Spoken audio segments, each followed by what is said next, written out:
السلام علیکم ورحمۃ اللہ وبرکاتہ۔ میں بنت یاسین۔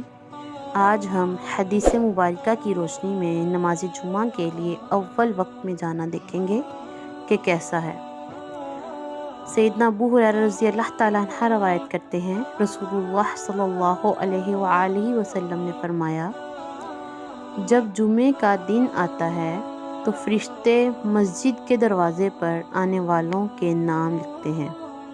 سب سے پہلے آنے والا اونٹ کی قربانی دینے والے کی طرح لکھا جاتا ہے، اس کے بعد آنے والا گائے کی قربانی دینے والے کی طرح، پھر مینڈے کی قربانی کا ثواب رہتا ہے، اور اس کے بعد مرغی کا، اس کے بعد انڈے کا۔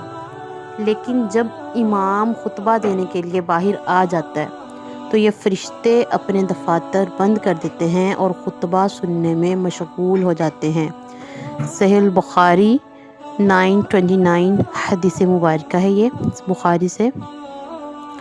تو کس قدر بہترین ہمارے لیے یہ موقع ہے مردوں کے لیے، مرد حضرات کے لیے، کہ اللہ تعالیٰ نے جمعے کے دن نماز ادا کرنے کے لیے اول وقت میں جانے والے کے لیے اونٹ کی قربانی، اور اس کے بعد آنے والوں کے لیے گائے کی قربانی، اور پھر مینڈے کی قربانی، پھر مرغے اور انڈے کی قربانی جتنا ثواب رکھا ہے۔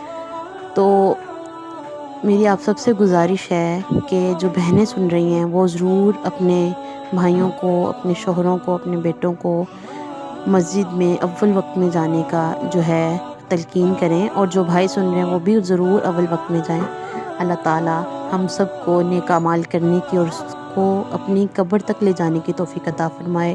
اللہ تعالیٰ ہمیں یہ توفیق عطا فرمائے کہ ہم اپنے اعمال کرنے کے بعد ان کو اپنے ہی ہاتھوں ضائع نہ کر بیٹھیں۔ جزاک اللہ خیرا کثیرا، واحسن جزاک الدنیا والآخرہ۔